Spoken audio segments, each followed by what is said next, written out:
Autolite and its 98,000 dealers bring you Mr. Jack Benny in tonight's presentation of Suspense.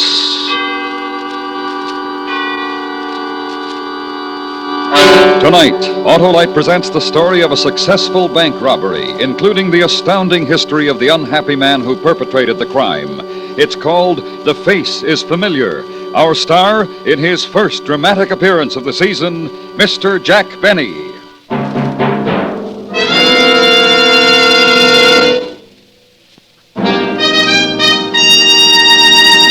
This is Harlow Wilcox speaking for the world-famous Autolite family.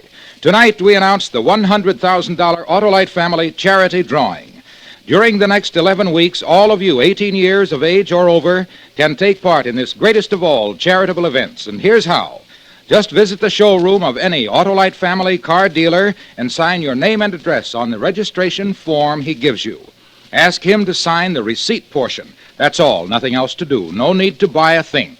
And yet, you may be one of 25 selected to name the recognized charities that will receive a total of $100,000 in cash on the 1st of June. Think of it, thousands of dollars in cash to be given to your favorite recognized charity or charities if you are one of the favorite persons. So go tonight, go tomorrow to Autolite family car dealers and sign your name and address to the registration form he gives you. Later on, I'll tell you the names of the Autolite family car dealers who are participating in this great Autolite family charity event.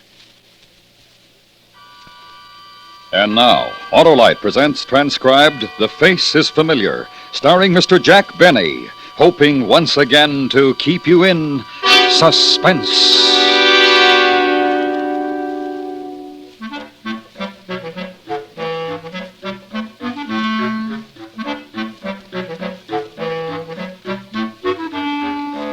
See, I still can't understand why they picked me, of all people. Me, of all people.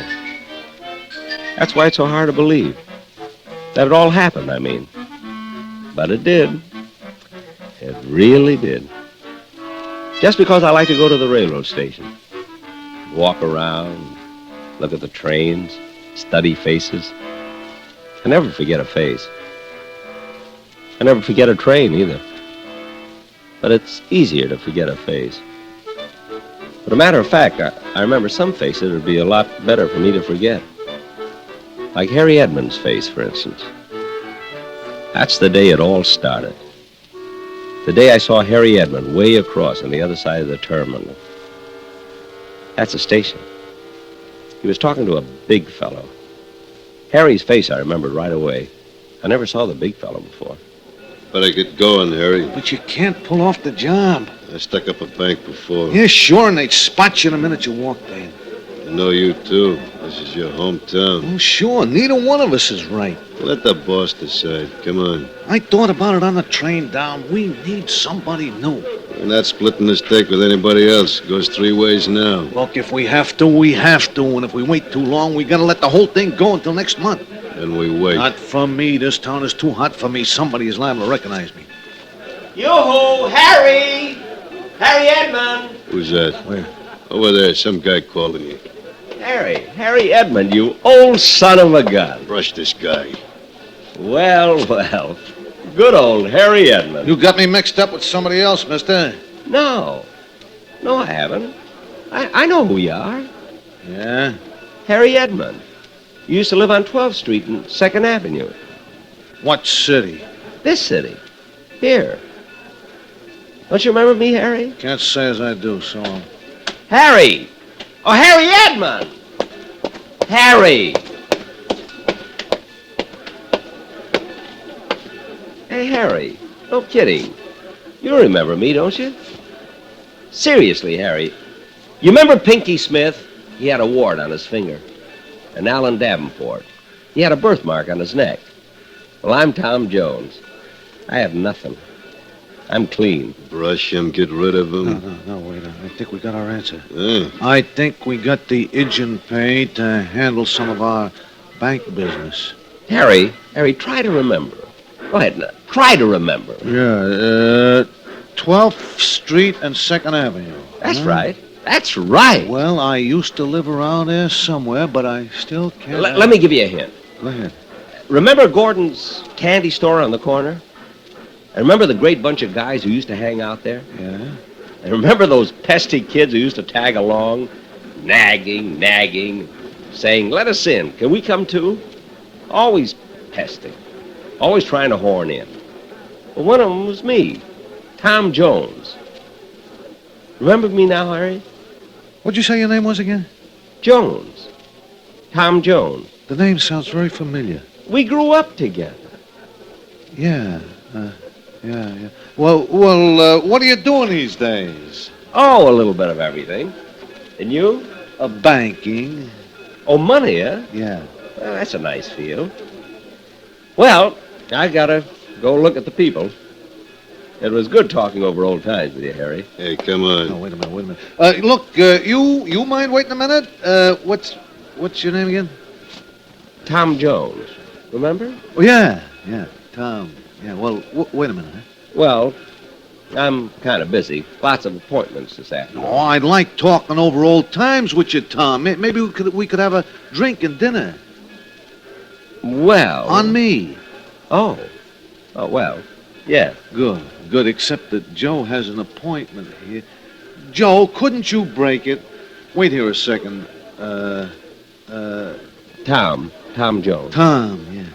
Joe, come here. Let me talk to you a second.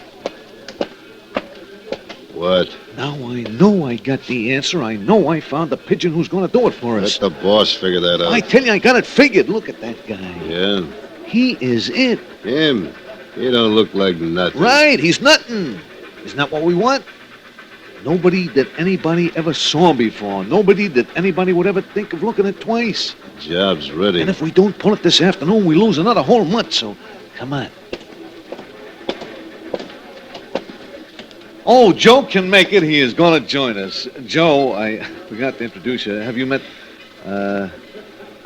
It's Jones, for heaven's sake. Yeah. Tom Jones. Tom Jones, yeah. Well, Tom, meet Joe, and don't get sore. He's a kid I grew up with, Joe. We're going to have a great time talking over old times, you know, Second Avenue. That's right, and your name is Tom Jones. Yeah. Uh-huh. I must admit it is a difficult name to remember because it's so common. Don't you think so? Oh, yeah, I sure do. Oh, it'll certainly be nice talking over old times. Oh, yeah, I haven't talked over old times in a long time. Well. Harry Edmund. Yes, sir, and good old, Tom. Tom, yeah. Better get started. Where to? I want you to meet another old friend of mine.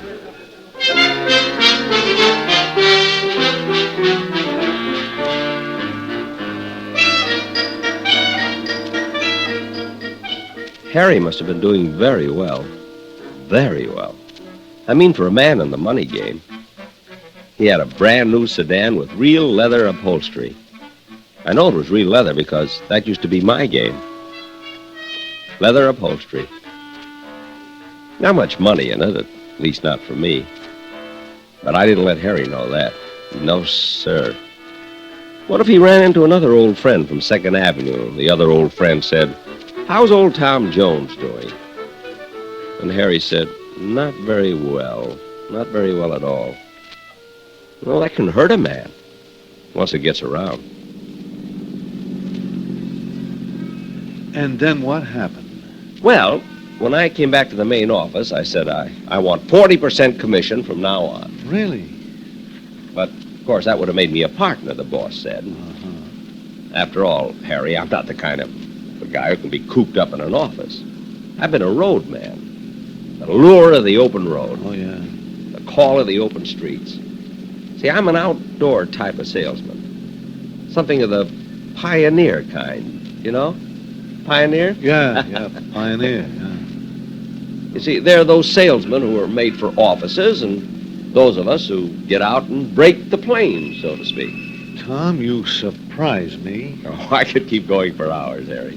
Literally hours. Yeah, well, why don't you hold on to some of it till we have dinner? Oh, sure. Hey, I'll bet you never expected that pesky little kid who always used to hang around to get so big in his field. Oh, I certainly did. We could sure use somebody like you in our outfit. Tom. Really? Yeah. Well, now, that's very flattering, but I'm not sure it's right for me. I'd have to... Bet I could get you, I don't know, maybe 10,000 a year to start with. 10,000 a year, you say? Yeah. Well, I'd sure like to think about it. Well, you talk to my boss. Maybe he can convince you. I'm willing to listen, Harry. I'm willing to listen, all right.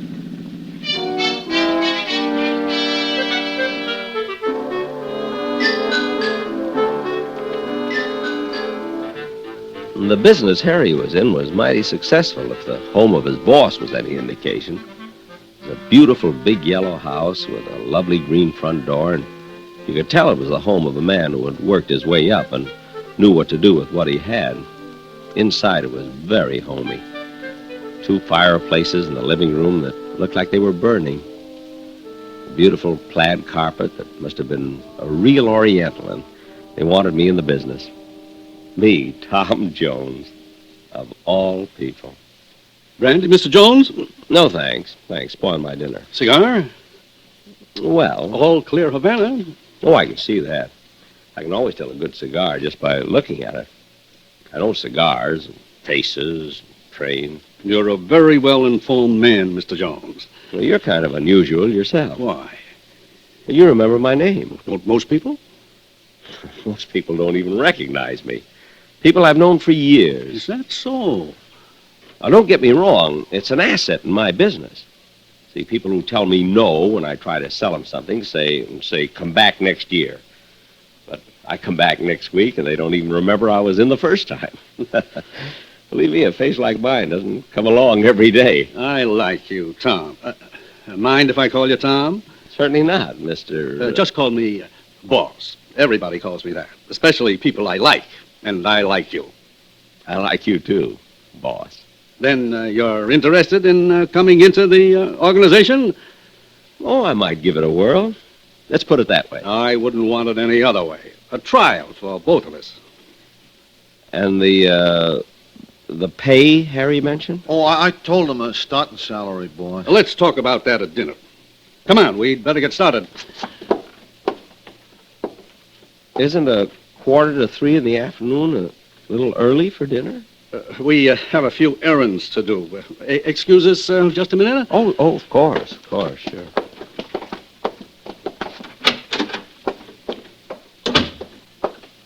You like the idea? Perfect. Nobody'll ever remember. I couldn't even describe to you what he looks like. Where's the satchel? Right here, boss. I thought you put the note inside. Well, we wanted you to okay it first. Here, read it. You are being covered by a gun from 2 different places in this bank. Do not send an alarm or you will be killed. Put $50,000 in the satchel. That's it, on a note. How will you get him to take it in? I always come up with the answer, don't I? Yeah, sure, boss. Come on, let's go. Oh, we talked it over, and the boss likes you a lot. For the last time, it's Jones. Tom Jones. Yeah, well, I was That's only the kidding, best. Tom. Yeah. Well, all right. We better get started. Where to first? To the bank, Tom. That's very kind, but completely unnecessary. I don't need my salary in advance. I told you this is a high-class outfit. To the bank. Gee.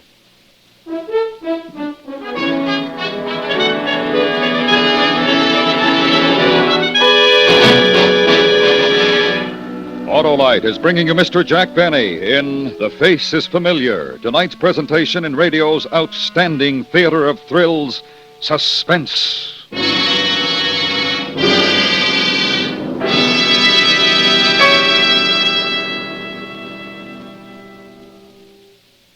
This is Harlow Wilcox again. Tonight, the worldwide Autolite family is privileged to salute a distinguished member, the DeSoto Division of Chrysler Corporation.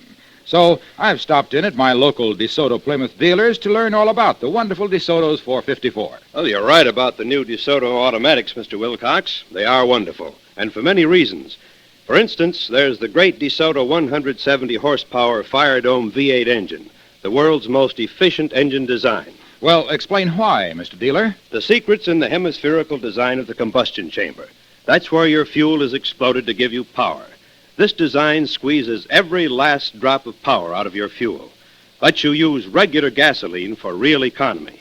This, plus DeSoto's fully automatic power flight transmission, power steering, power brakes, and Autolite electrical equipment are just a few of the many reasons why the 1954 DeSoto automatics put you ahead automatically. Thank you, Mr. Dealer. Autolite is proud of its long connection with DeSoto and DeSoto Plymouth dealers everywhere. And now, Autolite brings back to our Hollywood soundstage Mr. Jack Benny in Elliot Lewis's production of The Face is Familiar, a tale well calculated to keep you in suspense.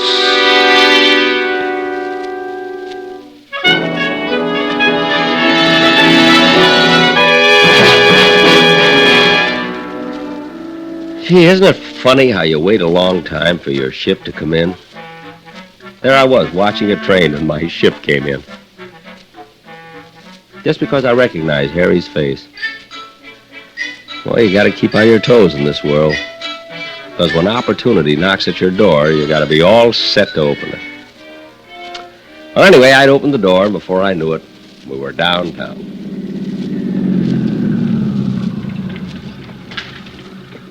Gee, the bank already? I hardly noticed we were moving. Do you mind waiting a few minutes? Oh, not at all. I like you, Tom. Let me tell you, I like you, too. I'm certainly glad Harry met you after all these years. And I'm glad, too. I like Harry. And I like you, too, Tom. Tom, yeah. You know, I feel like I've known all of you. Just all of you since 2nd Avenue. Boss, I even feel like I grew up with you. Oh, that's very nice of you, Tom. Who's going to get the payroll? Is that why we stopped at the bank? You pick up your own payroll? Sure, why not? For how much? $50,000. $50,000. And you pick it up yourself? It's my money, and I worked hard for it. It's my way. And if you don't like my way of doing things, Tom... No, not at all. I've always felt personally... I've always felt that people should pick up their own money. Always.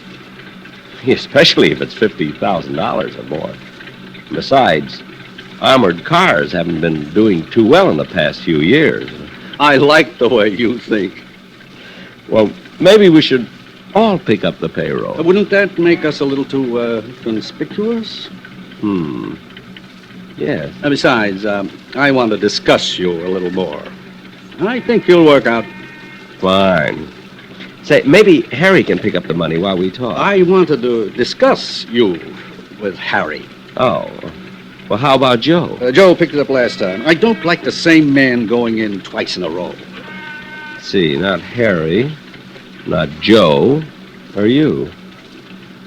Me? I hate to ask you. You're not really part of my organization yet, and I don't like to see a man work unless he gets paid for it. Well, I'd be happy to. Just delighted. Besides, I'm going to have to get used to large sums of money, and I guess there's no time to start like the present. Just take this satchel up to the window and give it to the teller. The withdrawal slip is inside. The teller will know exactly what to do. Fine. Oh, sure, of course. Now, boss, wait until he's in. Did you call me? No. Go right ahead.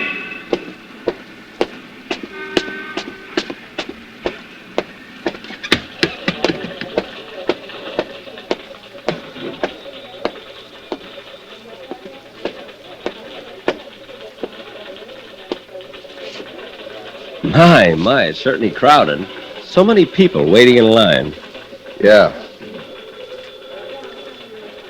People certainly must be doing well these days. Yeah. I'm very busy myself, you know. So? I have some friends waiting for me outside. Good. I was just wondering, if you weren't in a hurry, would you mind... No. Oh. These lines certainly move slowly, don't they? Yeah.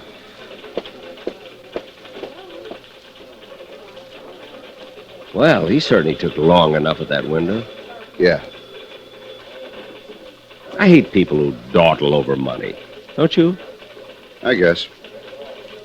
Your transaction isn't going to take very long, is it? Nope.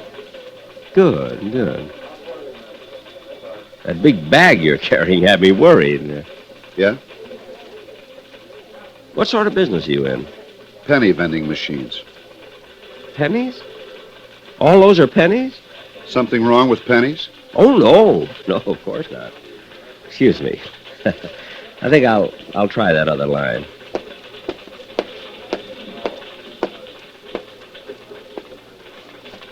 My, it's certainly crowded. I beg your pardon? I say it's crowded. There's such a big bank. Wouldn't you think they'd have more tellers? I certainly do.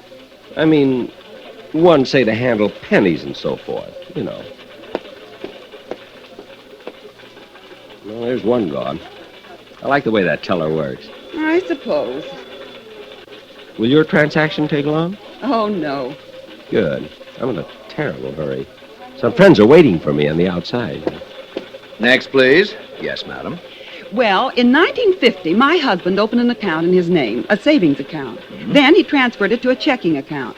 Then we split up that money and opened a joint savings account and joint checking account. But we found out we didn't really close the other savings account. Of course, we thought we did, so some of our checking deposits have been... Look, don't you think you should see the manager instead of taking this teller's time? I'll handle this, sir, if you don't mind. Oh, no, not at all. Not at all. Madam, would you please take this up with the manager? But... If you don't mind, may I get to the window? Well... Yes? The withdrawal slip is in the bag. Oh, a withdrawal. Next window, please. Now, just a minute. You in there, teller. Open up. Yes, sir? See, I've been moving from line to line, and I insist you handle this. I'm sorry, sir. I can't violate the rules for anyone. But this is a very important matter, you know. This isn't just some piddling sum. How much are you withdrawing, sir? I believe it's $50,000. Oh, you're quite right. That is a lot of money. Now, will you please remove this bag and go to the next window? Well, all right. At least the lines are getting shorter. Yes, they are. Wouldn't you think a bank this size could afford a few extra tellers? Well, how do you mean? Like, say, one kind of teller to handle only pennies and another kind to handle matters of $50,000 or more. I beg your pardon? I suppose that sounds a little strange, but you'd be surprised how it would speed things up. Oh, I'm sure. And it needs it.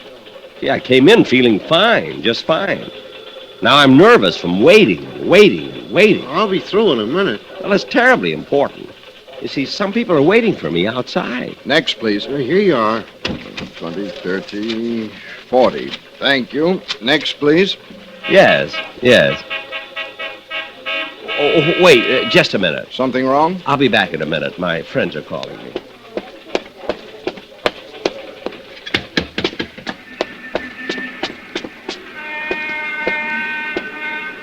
Did you fellas call me? No, go back. But someone honked the horn. I saw somebody else Go wave. back. A mistake. Just turn around and go back. We'll be here.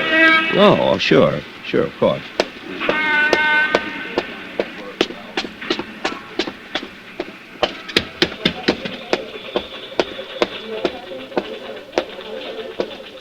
All right, sir, here's the bag. Your deposit slip, sir. Withdrawal. The slip is on the inside. From time to time.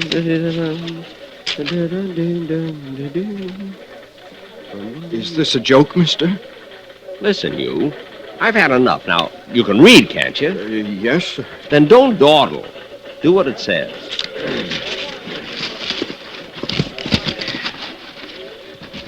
That's fine. That's much better. Yes, sir.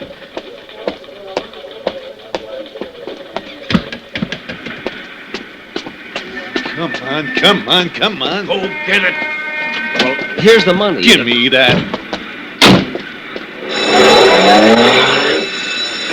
Hey, Harry! Where are you going? Stop!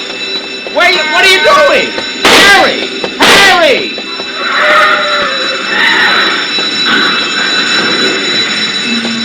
That got him. All right, Jenkins, take some rope down there and tie their hands. I set off the alarm as fast as I could, officer. Oh, come on, let's get down there. You can show me which one of those guys held you up. All right, officer. I'm sure I'll remember it. Hey, this is terrible. Step back, buddy. But it was me. It was you what? It was me, officer. Look, I took the bag in and I didn't know. Are you kidding? Tell her. Tell her, look at me. I am. You must be nuts. No, I'm not nuts. It's me. Don't you recognize my face? Look at it. Nothing like it. What did the fellow look like? Well, he had a lean face. Or slightly fat. No, lean. And brown eyes. No. Oh, gosh, I don't know. Oh, it was me. Look, blue eyes, see? Me. And I'm sorry. I'm terribly sorry. Now beat it, Bud. Now think hard. I am. But it was the most nondescript face I've ever seen. Well, that's pretty nasty if you ask me. Tell me what you remember. I can. I was standing there. I just counted out $40. Look, and I walked up to the window. Oh, it wasn't you.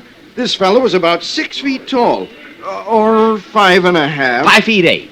I'm 5 feet 8. And he had a real menacing look. No, I was smiling. See, look, I'm smiling. Look. Now, do you remember? Now, look here. Get out of here before I run you in. Yes, sir. Oh, I remember now. He was 6 feet tall. He had red hair. He was carrying a gun. He had a handkerchief over the lower part of his face. And he carried a cane.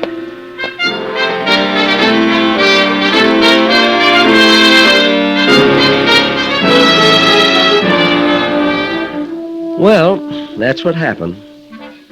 That was an eyewitness account of a bank robbery from the man who did it. Here I walked into the bank, robbed them of $50,000, and didn't even know I was doing it. Imagine. And nobody recognized me. They didn't know my face. You know, I bet I could walk into another bank and do the same thing. Nah, I better not.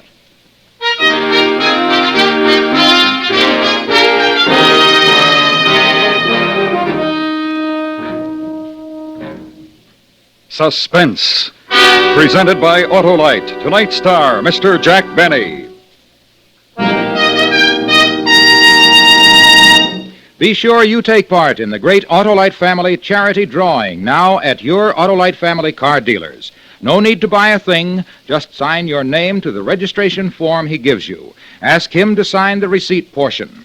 You may be one of 25 selected to name the recognized charities that will share a total of this $100,000 cash distribution on June 1st. Here are the car dealers in your territory who have the Autolite Family charity drawing registration forms. DeSoto, Hudson, Dodge, Nash, Packard, Plymouth, Kaiser, Studebaker, Willis, and Chrysler. Visit them tomorrow. Fill out a registration form. Do your part to help favorite charities in your community share in this $100,000 cash distribution.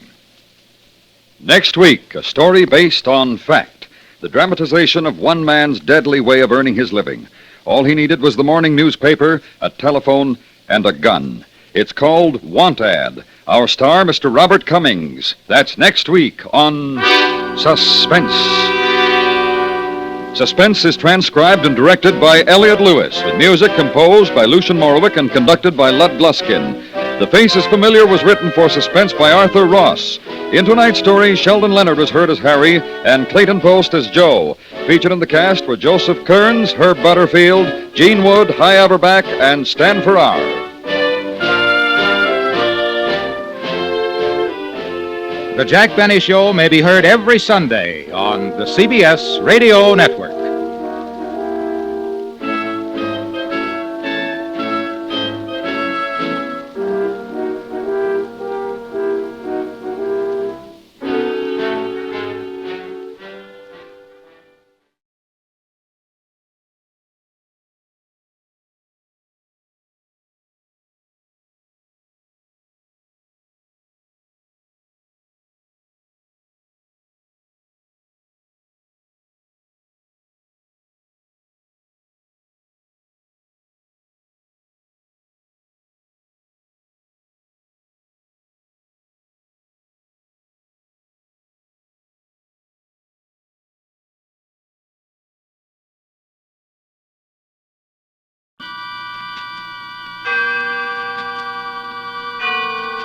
Autolite and its 98,000 dealers bring you Mr. David Niven in tonight's presentation of Suspense.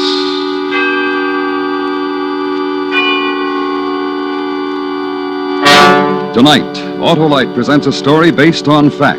The true report of a man who had everything going for him. But since all his dealings were illegal, it became necessary to move around more frequently than was usual. It's called Grand Theft. Our star, Mr. David Niven.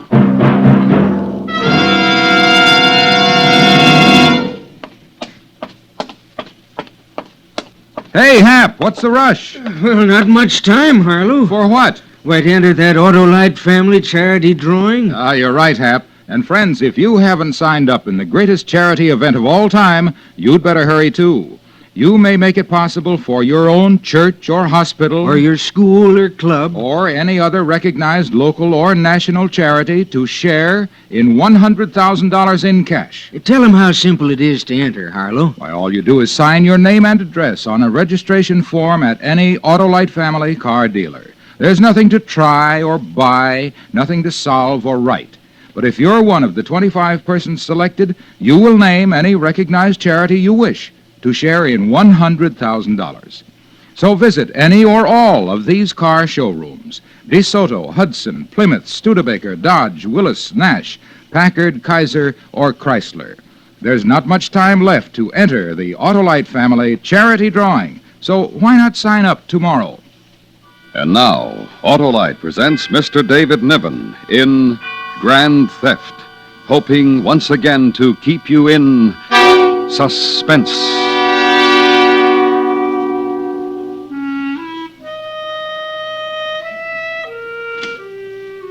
Here's how it works. You appraise things. You stroll through a house, take your notes, make your calculations, and eventually you come up with some interesting figures on which they pay you. Of course, it's interesting work. And if one is resourceful and competent and ambitious when no one is looking, one might turn out to be wealthy. Oh, there you are, Mr. Bentley. Oh, I was afraid you might get away. Oh, no, my dear Mrs. Payne, just waiting to say goodbye to you. Oh, Mr. Bentley. Oh, Mrs. Payne. Well, I'm glad you did wait to say goodbye. I feel I've really come to know you these last 3 days while you've been on our home appraising all of our goods. And I to know you, dear Mrs. Payne. I really must hurry now. My plane leaves in an hour. Mr. Bentley, I know you've seen many lovely homes in your line of work. What do you think of ours? Oh, one of the loveliest I've ever seen. Oh, truly, Mrs. Payne. Did the insurance company ask you to appraise the jewelry, too? No, they didn't, Mrs. Payne. Oh, dear. Well, we had such a delightful chat while you were here, and I do feel I know you.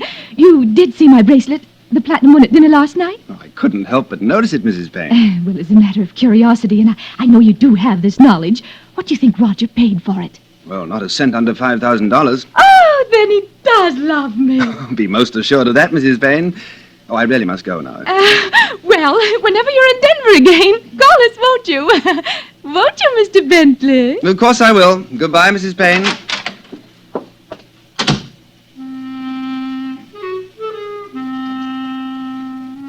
You say goodbye, you take a cab to the airport, get on an airplane, and try to forget her fat face on the way to New York.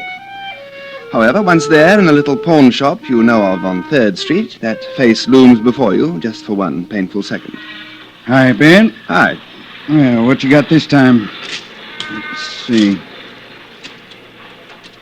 Platinum, eh? So I understand. What's your price? Give you $1,500 for the thing. Take it or leave it. What? You didn't love her enough. I'll take it.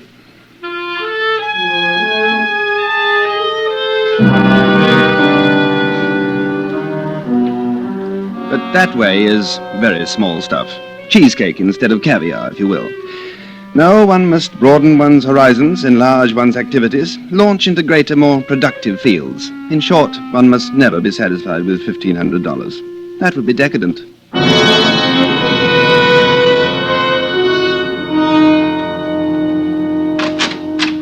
Well, punctual as usual. Oh, I always like to make my little visits on time, Maud.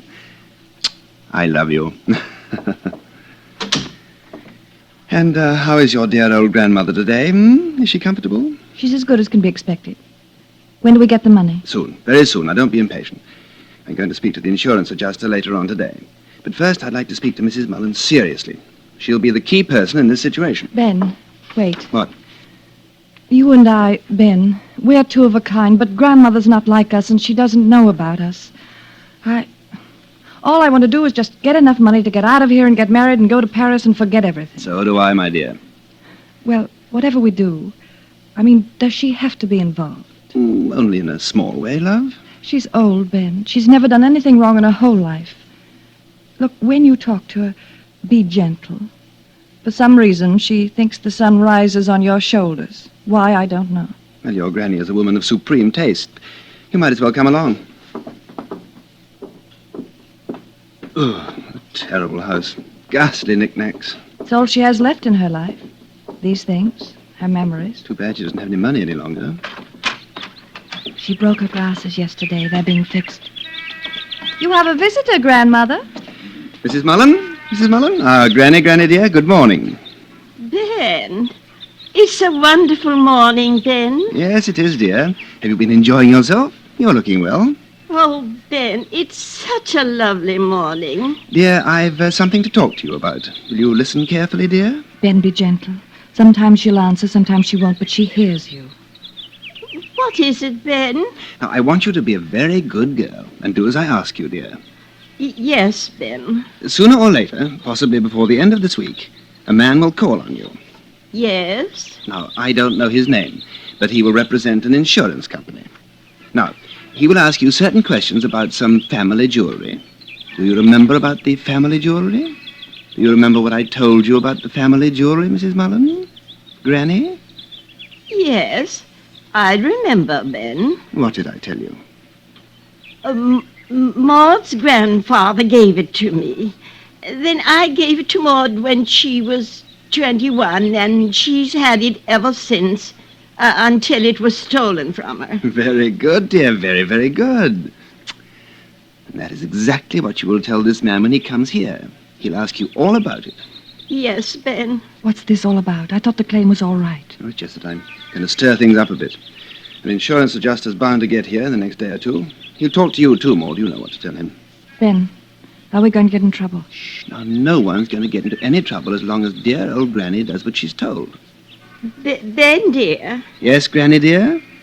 There never was any jewelry in this family, Ben. Never. I've never told a lie, Ben. Never in my life. You just say what I told you to say, dear, and everything will be fine.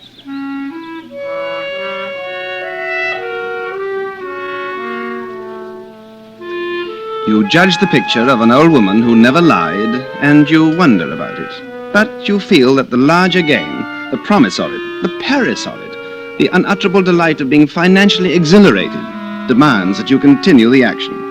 So you make a phone call to a certain insurance company, then you go home and await developments.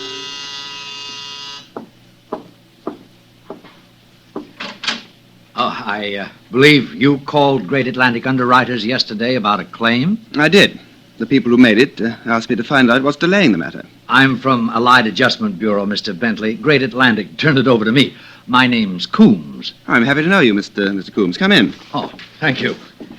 I just took a chance and thought I'd drop by this morning. I'd like to ask you some questions about the claim, if I may. Party name of Mullen, Maud Mullen? Yes. Look, I'm just getting ready for an appointment. I don't want to be late. Oh, it'll be all right with me if you want to go on dressing while we're talking, Mr. Bentley. Well, it would be nice to get this settled for Miss Mullen. Yes. Oh, I see you paint. No, I don't paint, Mr. Coombs. Other people paint. I just collect paintings. Oh. The pursuit of art is a natural activity with me. Paintings or any other work that I can put in my home. Anything to remind me that man is creative and not destructive. Yeah. Now, let's see if I have all this right.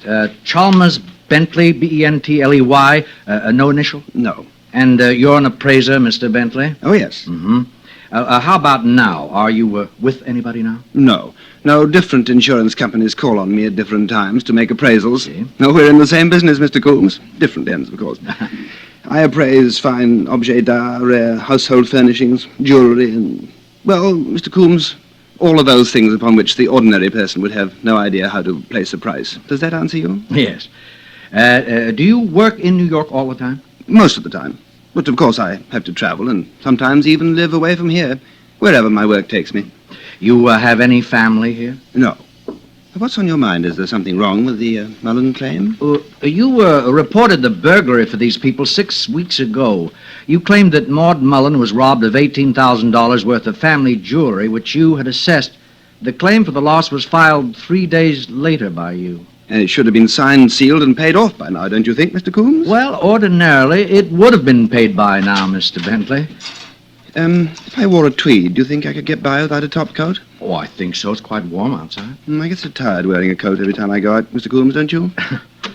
Excuse me. Now, what's holding up the claim? Several things. First, the burglary they reported. The police found no evidence of a forced entry in that old house of theirs. Oh, I know all that. But then I'm not a policeman. I'm not the burglar. And it wasn't my jewelry that was stolen. So I can't very well tell the police where to find the evidence, now can I, Mr. Coombs? Well, it's a point to consider, Mr. Bentley, and you did file the claim for them. Oh, just as a favor. You keep mentioning that. There's another point, too. I don't understand why they put a button in the back of some of these shirts. Can you get it for me, Mr. Coombs? Oh, yes, of course. Now, as I understand it, that jewelry had been in the Mullen family some 60 years, but in all that time it had never been insured. Now, they take out a policy 3 months ago, and just a month after your assessment, the jewelry's stolen.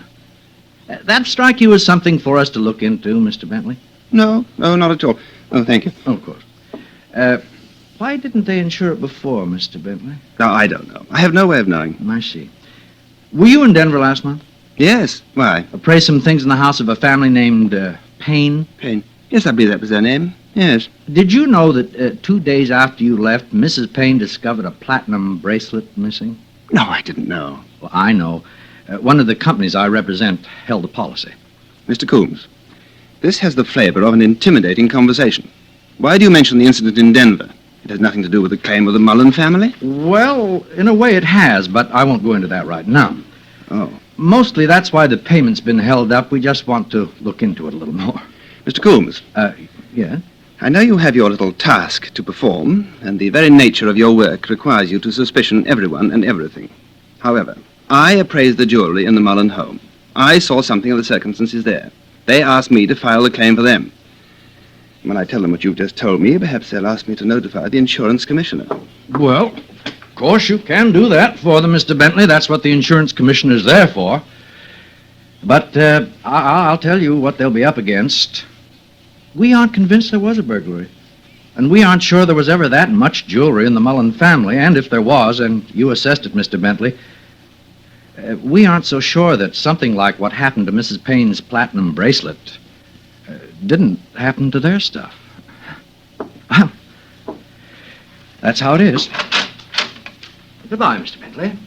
Goodbye, Mr. Coombs.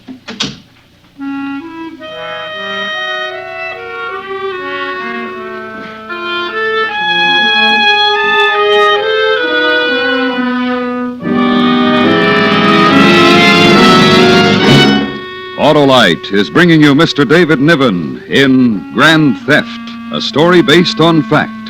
Tonight's presentation in radio's outstanding theater of thrills, Suspense.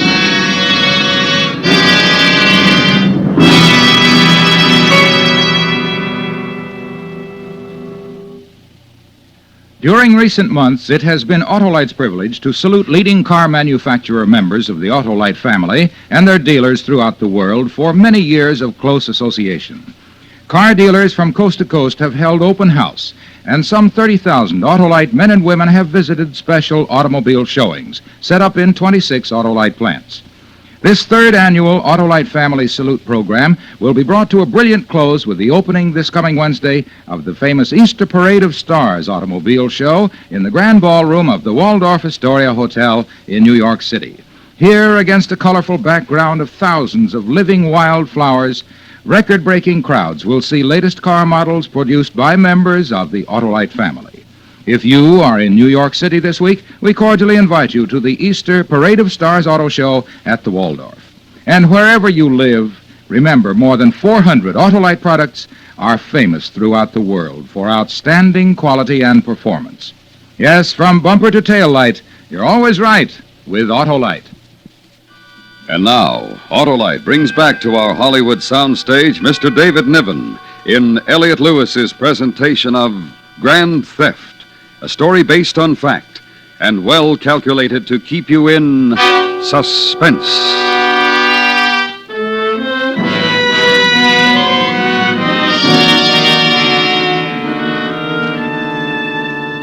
When one's problems become complex, one must rely on experience to carry one through. A suspicious insurance investigator can only operate on single-track theories. A resourceful insurance appraiser is quite aware of these methods and therefore regards them in the proper light. Naturally, one must be practical and bend all efforts to know where one stands. Ben. Well, Maud? I've been waiting for you, Ben. Mr. Coombs was at the house. Of course. He was here yesterday afternoon. I tried to call you to tell you about it, but you weren't in. He spent an hour with Grandmother talking to her. What did you ask her? What did she say? I don't know, Ben. You know how she is sometimes. She just won't talk to anybody, no matter what you ask her. Where were you? That's just it. I told him she was ill and might not understand him, but he insisted on talking to her alone. There was nothing I could do. It would have looked bad if I'd... I've got to find out what she told him. Wait. No, not now. Something's happened to her. Right after Mr. Coombs left. Some sort of shock. The doctor doesn't know what it is. Wait till tonight. Maybe she'll be better then. No, Ben... Let go, I said. I have to see her.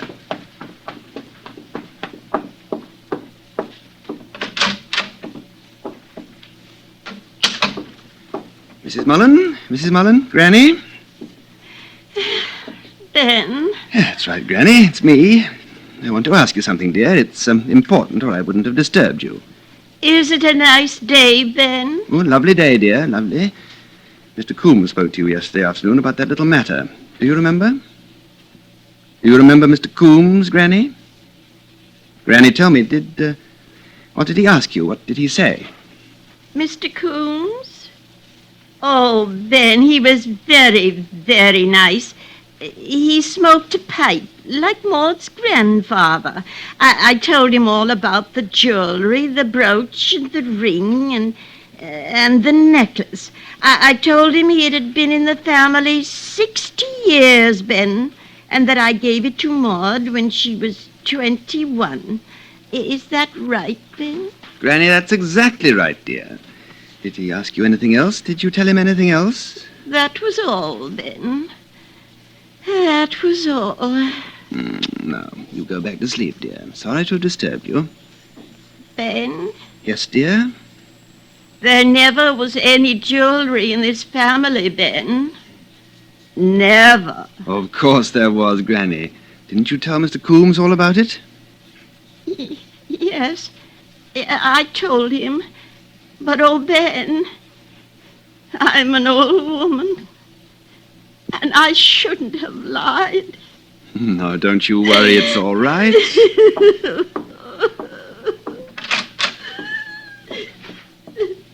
Maud? Well? Everything's all right. What? I'm telling you, we're in business. Paris and all. Pack your things. Well, wait, Ben. How is she? Your grandmother? Oh, my dear girl. We don't have to worry about her anymore. We'll put her in a nice home. Now, pack and smile. You sure we'll get the money on the claim? I'm going over to get it now.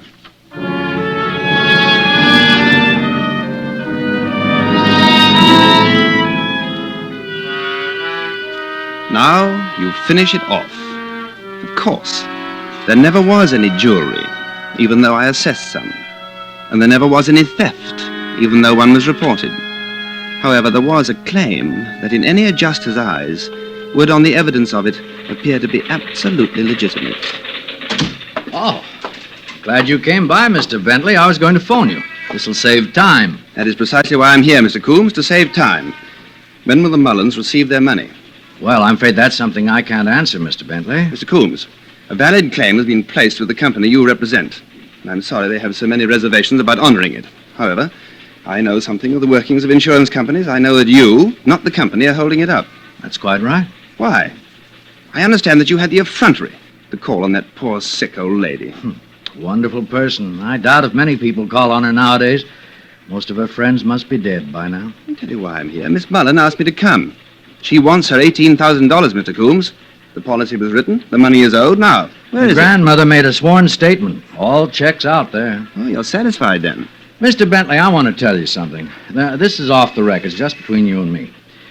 Now, when I was at your apartment the other day, I couldn't help noticing the stuff on the wall. And I just asked around. Some of those paintings in your place are worth $2,000 or $3,000. That's a lot of money, even for a man who gets paid as high as you do. Now, what am I leading up to? Well, just this. Not only the Denver thing, but you worked a case in Dayton, Ohio, a year and a half ago. Praised some things for Midwestern indemnity at the home of some people named Vansing. Do you remember Vansing? Now, 2 days after you'd done your work, the Vansings found out that a diamond ring worth $8,500 was missing from their house. Now, see here. here. Just let me go on. Similar thing happened in Omaha 3 years ago. Family named Van Cleve reported $6,000 worth of jewelry missing. Happened that you appraised their household goods just a week before.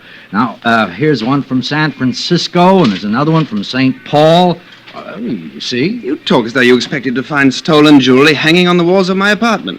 No, but jewelry can be turned into money to buy paintings, can't it? Oh, none of these things are any of my business. Even those nice paintings hanging in your apartment are none of my business. Have nothing at all to do with these people and their $18,000 claim with us. Now, as you said, Mr. Coombs, all of this has nothing to do with their claim.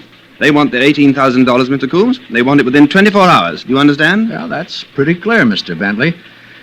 But you can tell them they're going to be disappointed. You see, it's out of my hands. What? I turned the matter over to the Federal District Court. I've asked them to find the insurance company not liable under the policy. But it take weeks for a hearing. Yeah, I'm afraid so. And if the court decides against them, Mr. Bentley, the grand jury will have grounds to indict you for an attempted insurance fraud. Oh, that's a pretty rough thing to beat. But now, if I had a statement from you right now, we might consider withdrawing from the court and letting the entire matter drop. I see. Well, what do you say, Mr. Bentley? Do you want to make that statement and clear all this up? Mr. Coombs, I'm due on Long Island at 2 o'clock, an appraisal job for Eastern States Underwriters. They called me this morning. I'm late now. Mm-hmm. Then you don't want to make the statement. Mr. Coombs, I simply wouldn't know what to say.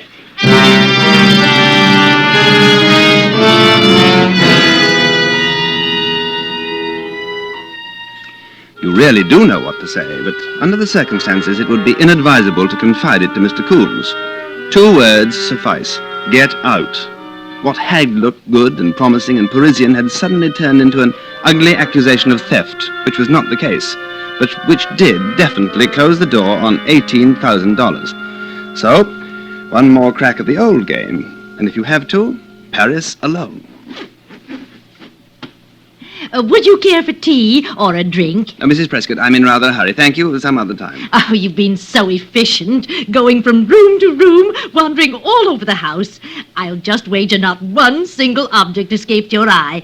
Oh, did you happen to notice my daughter's diamond earrings? Aren't they lovely? Her graduation present. Earrings? Oh, yes. Oh, lovely. Yes, I believe I did notice them. You see, we do have to be very thorough, Mrs. Prescott. You understand that? No, of course. Tell me, Mr. Bentley, did you see my son's bedroom? Yes, I believe so. Second door to the right, top of the landing. Yes. Did you happen to see that little jade vase? The jade vase? Oh, yes. Mr. Bentley, I know this is asking for information that should come officially from the insurance company, but what is it worth? $40. $40? Oh, dear, and I thought it was worth thousands. I bought it in Hong Kong. What did you pay for it? $40? Just goes to show you. Are you sure you won't have any tea or something? Quite sure. If you'll excuse me. Good day, Mrs. Prescott. Good day, Mr. Bentley. I do hope you'll come back again someday. I want to talk to you about your work. Goodbye. Goodbye.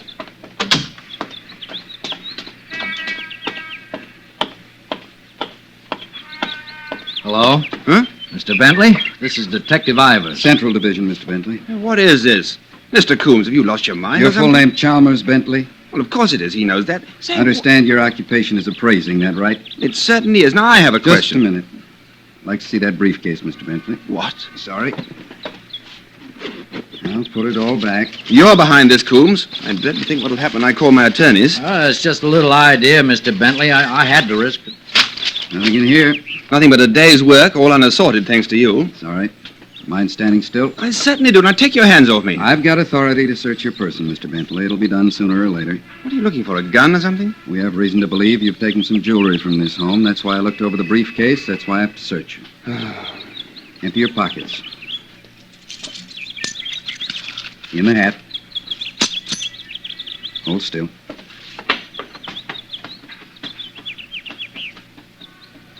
Nothing? Can you finish it downtown? Now, see here. I've been subjected to just All about right, enough of it's this. not a necklace or a bracelet. We'd have found it by now. It's something smaller, a ring or a pin, or maybe you just pulled something out of a set. But it's on you somewhere, in your shoe or taped under your arm or somewhere. Come on, now, what did you take this time? Diamond earrings. Where are they? Here. Right under my belt. This would have paid for my passage to Paris. You're very good at your job, Mr. Coombs. From an expert, that's a real compliment. Okay, let's get in the car. Wait. Mr. Coombs. Mm-hmm. How did you find out? Why, I talked to your girlfriend's grandmother. Oh, I don't understand. I wanted you to talk to her. She was my ace. Oh, she told us the right story, Bentley. Your story. It broke that old lady's heart to lie. It just broke it. That's how we found out. Yeah, I'll bet that old lady never told a lie in her whole life before. A 2-year-old kid would have known she was lying. Yes, I should have thought of that. You never can trust these beginners. Should have worn my top coat.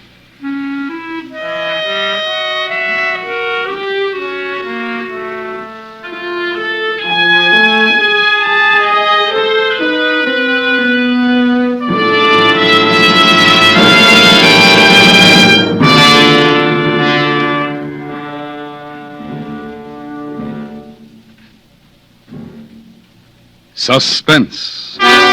Presented by Autolite. Tonight's star, Mr. David Niven. Say, Harlow, just who's eligible to enter the Autolite family charity drawing? Anyone and everyone, 18 years or over, Hap.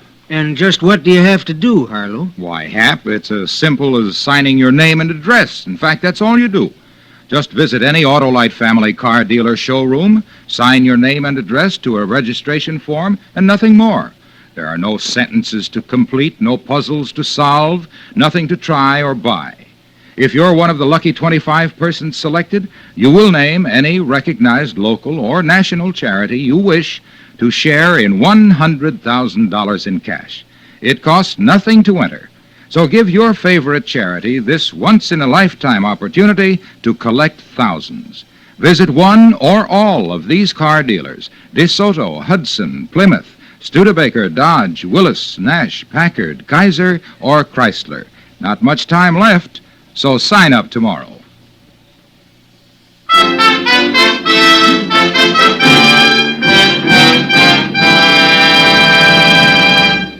Next week, the story of a man whose welcome home party promised little gaiety and many tears, and surely his death.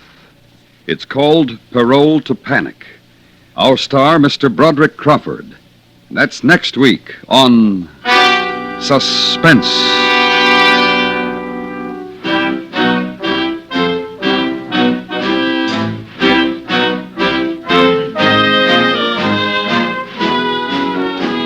Suspense is produced and directed by Elliot Lewis, with music composed by Lucian Morowick and conducted by Lud Gluskin. Grand Theft was written for Suspense by E. Jack Newman. In tonight's story, Mary Jane Croft was heard as Maud, Florence Walcott as grandmother, and Joseph Kearns as Coombs.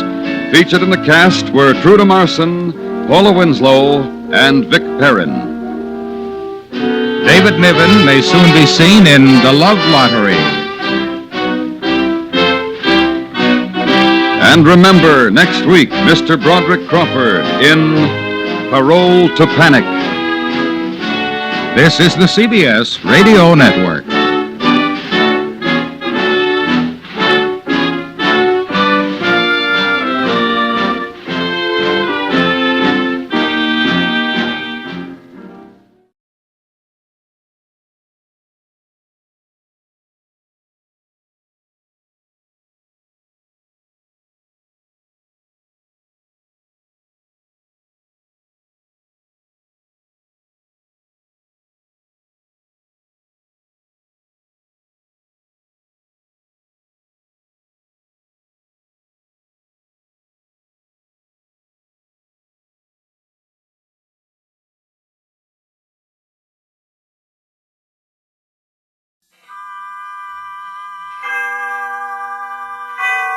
Autolite and its 98,000 dealers bring you Mr. Richard Widmark in tonight's presentation of Suspense.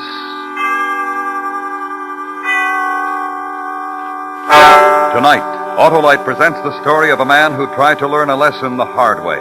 He bet his life on the turn of a card. It's called The Card Game. Our star, Mr. Richard Widmark.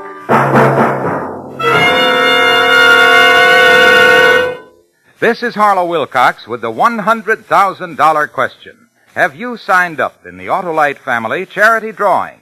If so, you may be one of the 25 persons selected to name your favorite church, hospital, school, or other recognized local or national charity to receive a big share of $100,000. To enter is simple. Listen to this on-the-spot interview in Bronxville, New York. May I have your name, please? Yes, I'm Mrs. William Keith. I understand that you've signed up for the Autolite family charity drawing. Is that right? That is right. When you signed up, was there any trouble to it? None whatsoever. I just signed my name and address. And no obligation? No obligation. Well, that's fine, and may I wish you good luck. Thank you. So, friends, sign up tomorrow at any or all of these Autolite family car dealer showrooms. DeSoto, Hudson, Plymouth, Studebaker, Dodge, Willis, Nash, Packard, Kaiser, or Chrysler. Not much time left, so don't wait. And now, Autolite presents transcribed Mr. Richard Widmark in The Card Game, hoping once again to keep you in suspense.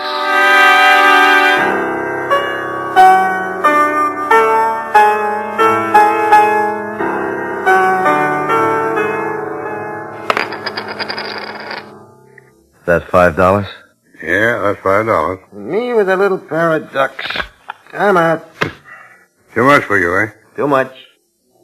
What do you say? I'm thinking. I thought. After you, Regan. And 5 more. Betting into my pair of eights, Regan. Well, your funeral. I'll see your raise. I raise you another 5. Call you? Triplets, Regan. 3 eights. Yeah, beats me, Larry. Another day, another dollar. See what happens. Excuse me, gentlemen. Be right back. You want his hand? Yeah, I'm in. Regan. Huh? Just a minute. Yeah, that was kind of tough on you, betting into my 3 eights with a lousy pair of queens. It was a good pair of queens, just not good enough. Yeah. Well, that's the way the game goes, eh? I know how the game goes, Larry. Don't look so sad for me. I'll win it back. Sure you will. Sure you will. You weren't thinking of quitting for the night, were you? Well, as a matter of fact, I was, yeah. I thought you wanted to play poker. I did, but I'm broke. That's enough. Yeah. You're a real two-bit player, aren't you? Walk in here with $60, $70 and figure you'll take us. You ain't ever gonna take no one, Regan. You're just a cheap little two-bit chiseling player. Yeah, well, let me tell you something. I'm gonna get lucky some night, then I'm gonna clean up on a game. Sure. Now you go home and dream about it, kid. But what's gonna happen to you is just what happens to all cheap boys. You're not a big-time gambler. You're just a two-bit chiseler. And don't come back here for a game anymore. We don't like the way you play.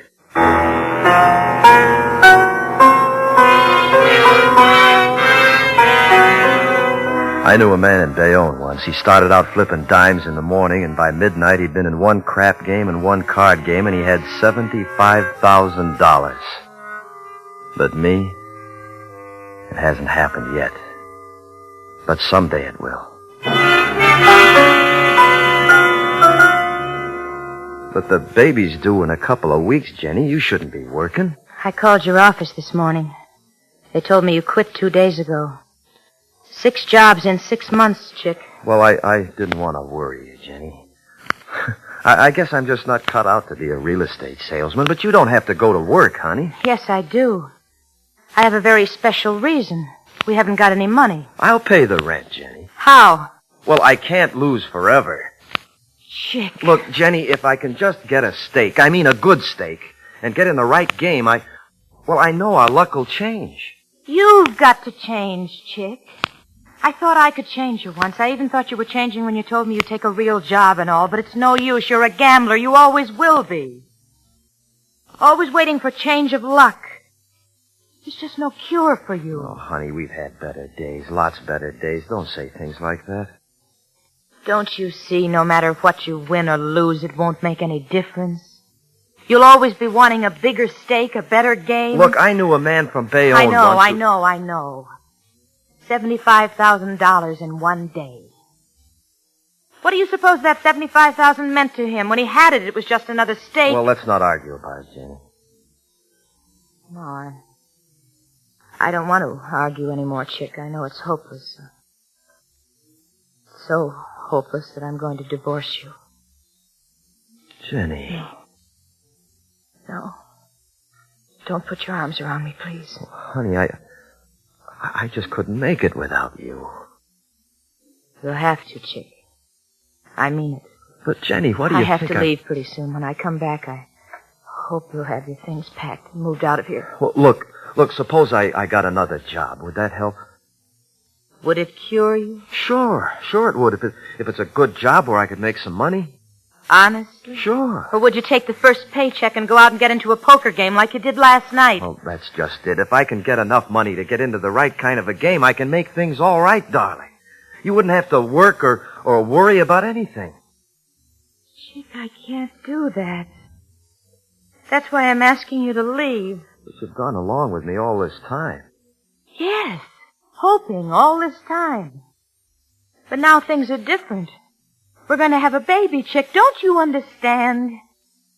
We can't go on this way. You've got to get a job and keep it and stop gambling. I'll get us a house, Jen, and some money, and, well, I've got to have a change of luck. Change of luck. Oh, Chick. Jenny. Jenny!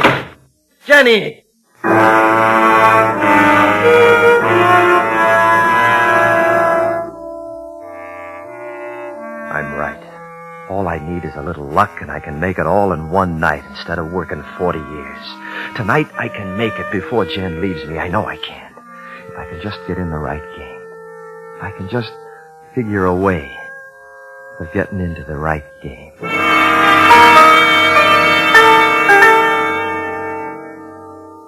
Always like to make clothes for you, Mr. Regan. No trouble at all with the fitting. Yeah. So I have some nice wosteds and some imported flannels if you'd like to order some today. Oh, I'm afraid I don't have the time today, but I'll get in as soon as I can. How much do I owe you for the suit?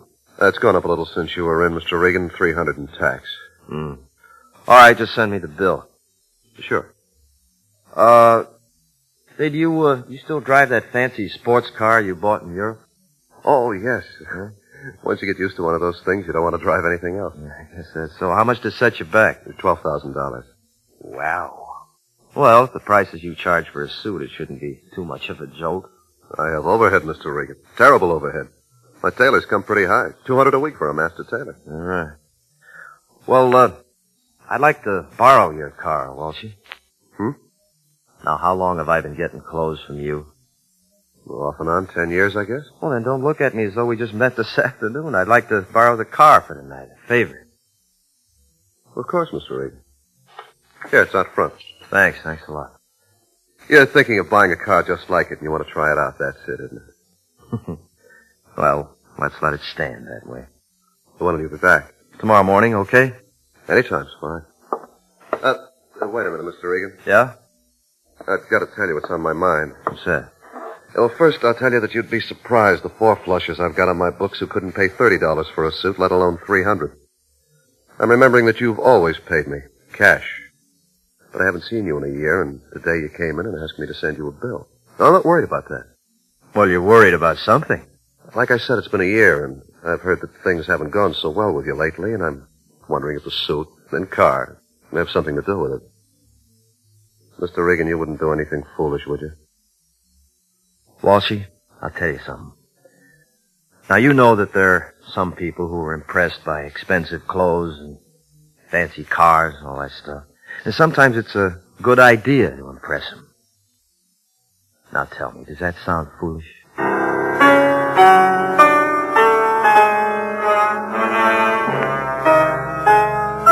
first step. The next was to sit down and figure how do you get into a big game with no dough. That one I couldn't figure. I had an idea, but I had to find out if it'd work or not. I knew one thing. If you want to win big, you have to take chances. And I took one when I walked into the bar.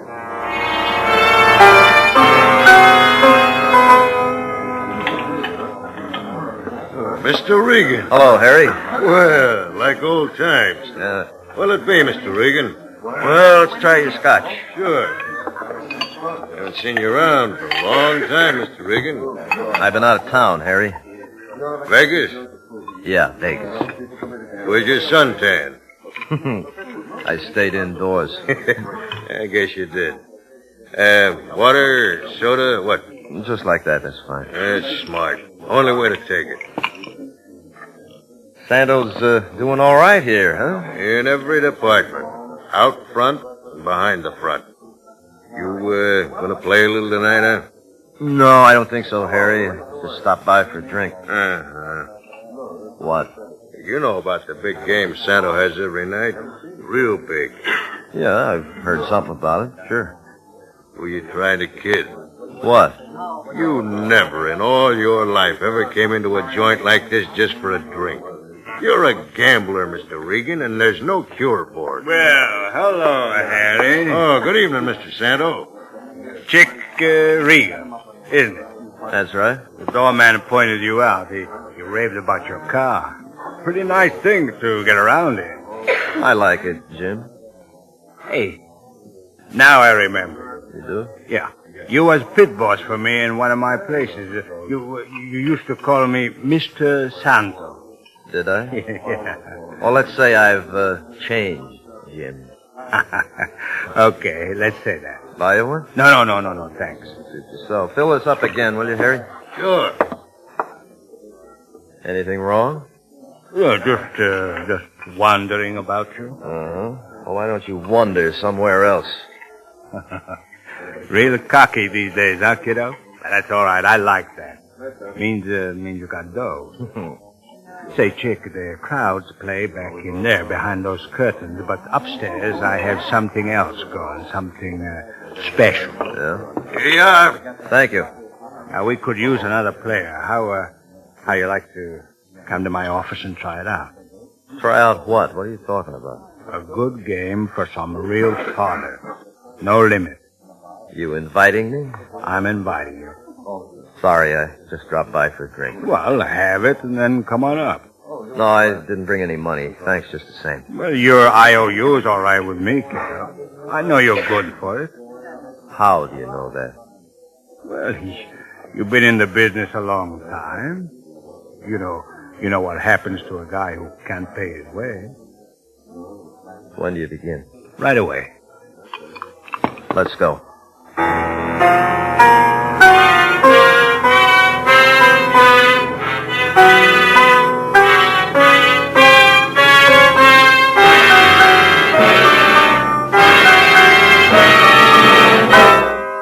Autolite is bringing you Mr. Richard Widmark in The Card Game. Tonight's presentation in radio's outstanding theater of thrills, Suspense.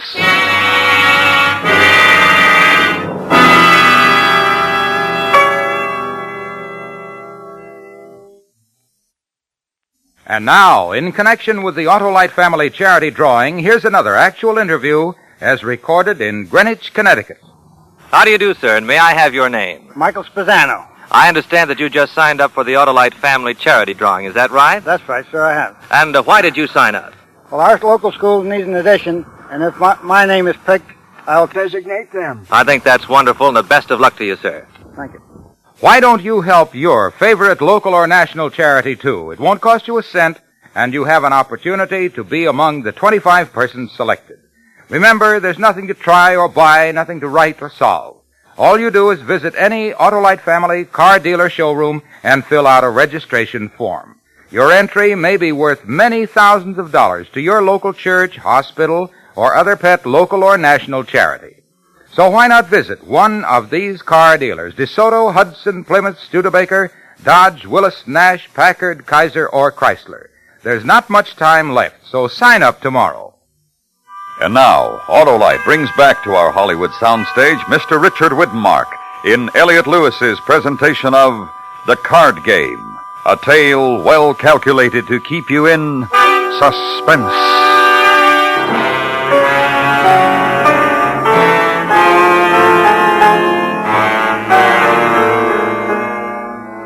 It's simple.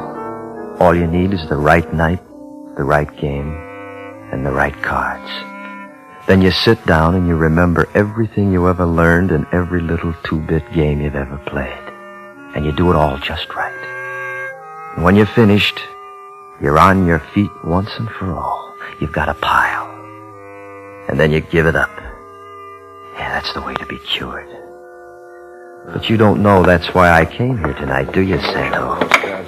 You don't know anything. All right, spread that deck out there. Let's see who deals. Come on. I'll introduce you to the boys. Fine, sure. Boys. Hey! This is Chick Regan. All right. Hi. Bill Archer, Chick. Hello, Bill. Hi. Lou Humboldt. Lou? Hi. Well, make yourself comfortable, Chick. Thank you. That's nice to have some fresh blood in the game. Yeah. Take a card. Oh, sure. Queen. 3.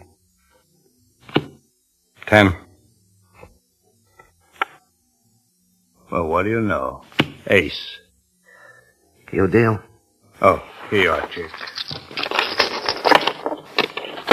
That's $10,000 worth of chips. Too steep? No, fine. All right. Ante up. Well, good luck, everybody.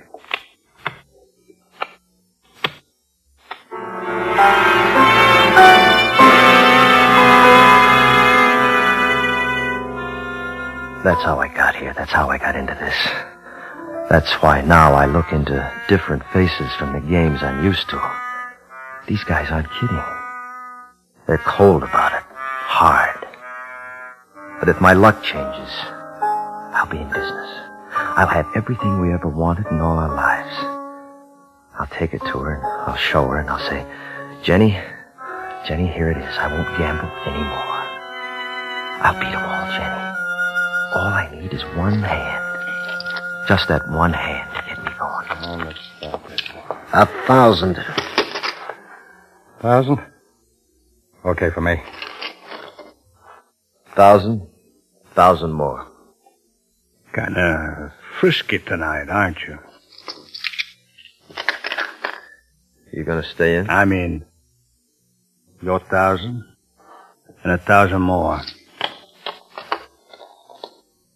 Here we go again. 6. Queen. Ace. Bullet for you, Chick. Yeah. I get a king. Ace bets. Let me check my hole card.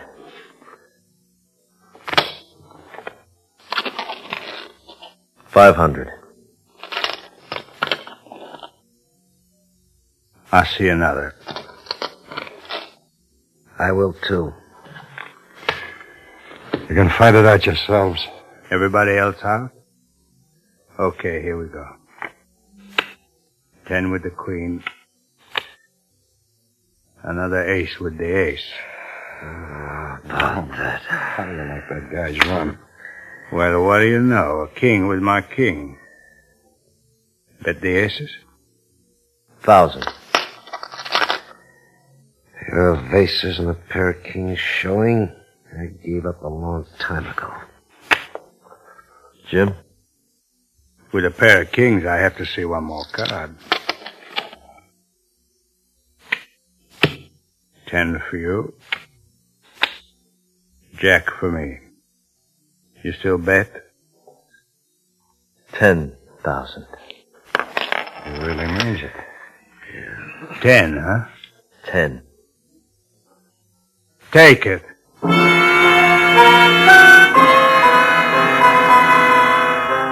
I'm winning. It's beginning to happen just the way I hoped it'd happen. There's nothing that can stop me now. I'll beat them all right off their feet, because the cards are coming to me. And they can't do anything about it. In? You in? Yeah. I'm in. Me too. Your calls. Pretty aces, pretty jacks. 2 pair, huh? Yeah.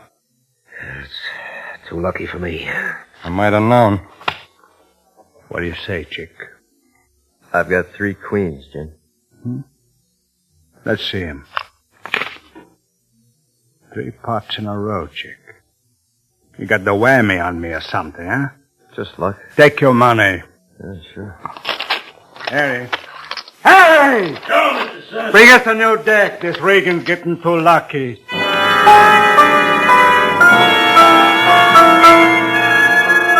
That's right, Santo. Get good and sore. Fumble around the rest of the night if you want to. It's okay with me. Because the sorer you get, the better off I'll be. And the better it'll be for my wife and my kid. So keep getting sore. I like it, Mr. Santo. I like it.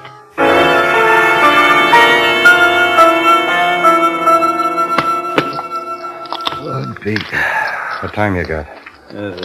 5:30. What do you say? Shall we call it a night? I'm all for it. How about one more round? Chick here's been awfully lucky. I'd like another crack at him. Okay, Chick? Or do you want to cash in? I'll play one more.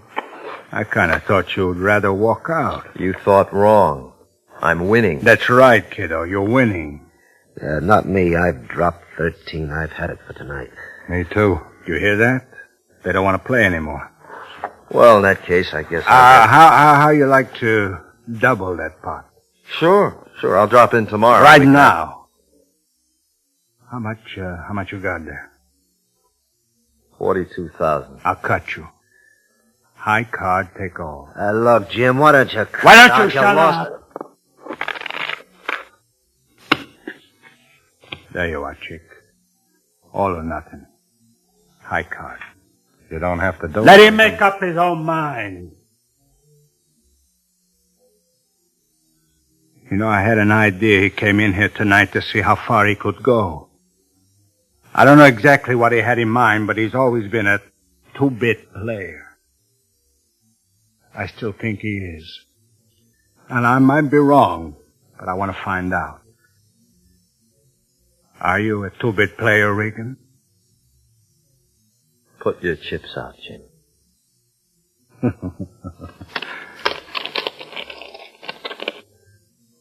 Okay. Pick a card.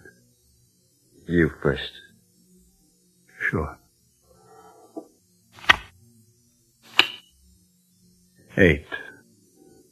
Beat it.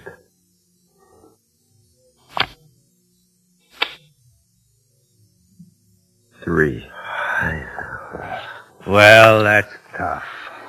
That's tough. You play all night till you build up a nice haul, and it all goes on one card. That's tough, chick. But better luck next time. And look, you ain't a 2-bit player. No hard feelings. No. I'm not even a 1-bit player, Jim. Huh? My IOU's no good. Well, but that car of yours... It isn't my car. I haven't got a dime, Santo. I've been playing with your money all night. And you was going to walk out of here with it, huh? Yeah. You hear that? I heard. Yeah. Sorry, chick. You knew what you was doing. Harry, get the door.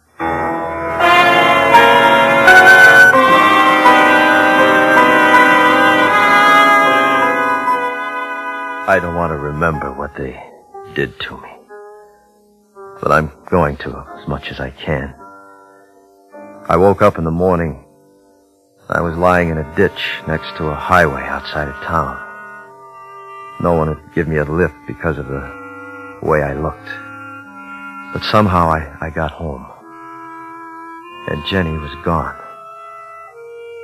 And that's really what finished it for me. They'd taken her to the hospital while I was with Santo. And Jenny had our baby.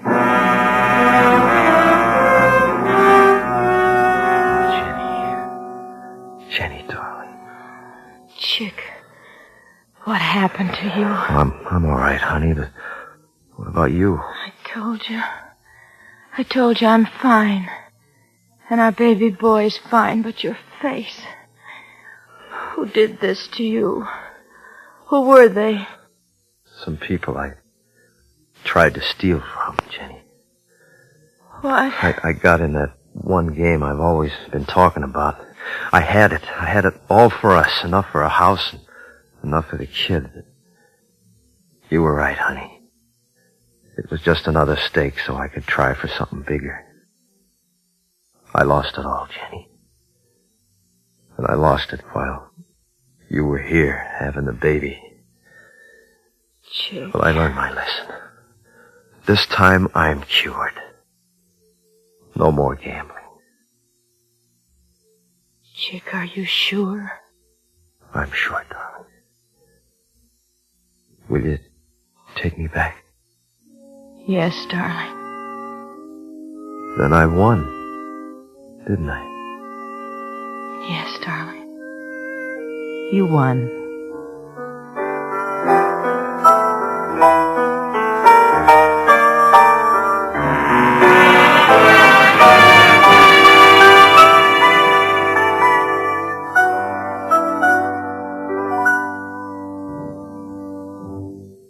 Suspense, presented by Autolite. Tonight's star, Mr. Richard Widmark. This is Harlow Wilcox reminding you that there's only a few days left to sign up for the Autolite Family Charity Drawing. Only a few days left to name your favorite local or national recognized charity to receive thousands of dollars in cash. To enter the drawing is as simple as this. Listen to an interview recorded in Elizabeth, New Jersey. This gentleman just signed for the drawing here at Murphy Brothers.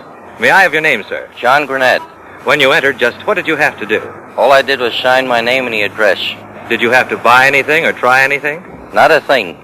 Just fill out a form. Well, thank you very much and the best of luck. You're welcome. So don't wait any longer to sign up in the Autolite Family Charity Drawing. You may be one of 25 persons selected, and you may have the great satisfaction of designating your favorite charity to receive a big share in $100,000. Visit any or all of these car dealers: DeSoto, Hudson, Plymouth, Studebaker, Dodge, Willis, Nash, Packard, Kaiser, or Chrysler. Do it tomorrow, sure.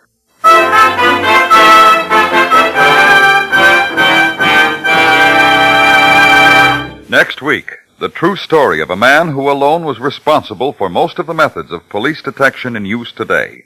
It's called the Bertillon method. Our star, Mr. Charles Boyer. That's next week on Suspense.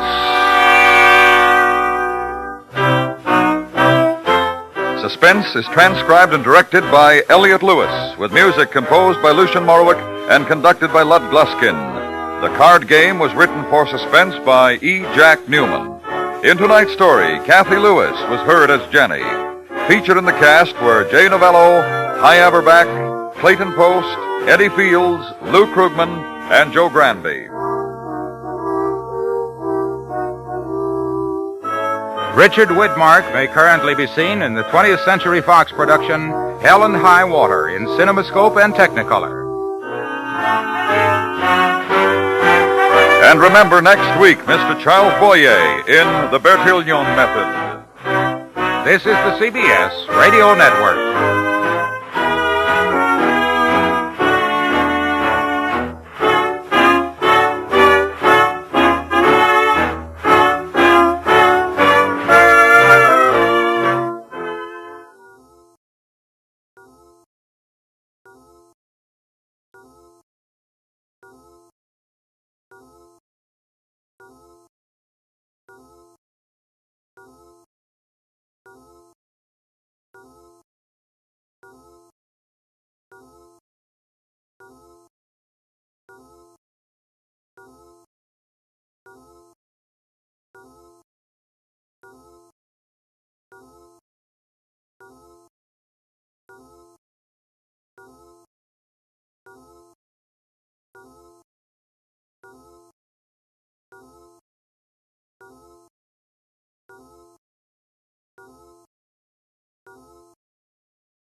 And now, transcribed for tonight's presentation of radio's outstanding theater of thrills, Suspense.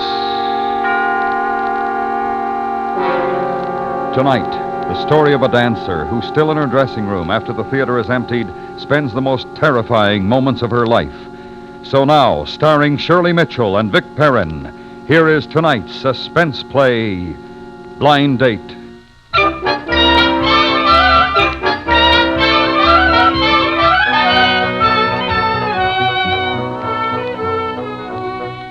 The DeMarcos and Mamie had said goodbye. That left me alone backstage. I'm always late anyway. 8 acts on the bill, and I'm always the last to leave the theater.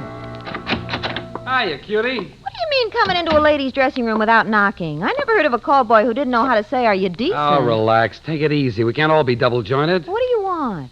He's outside. Who's outside? Oh, some John you won't like. Says he's got a date with you.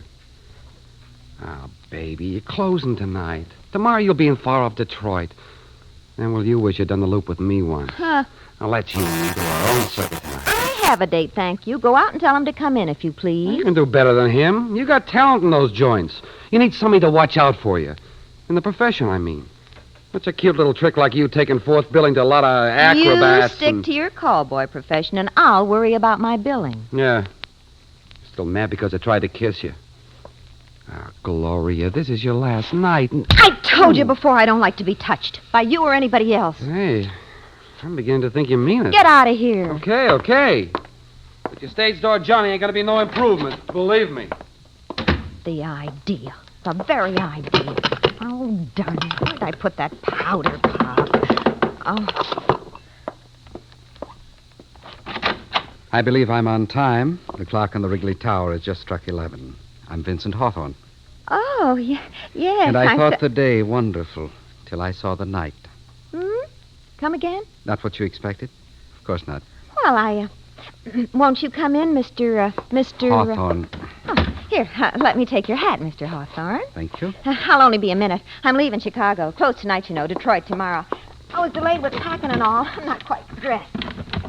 There. That's the props, anyway. A theatrical trunk. All this is a big thrill to me. Gloria Le Fay, theater, Rush. Gloria Le Fay, trends in Benz. That's me. Well.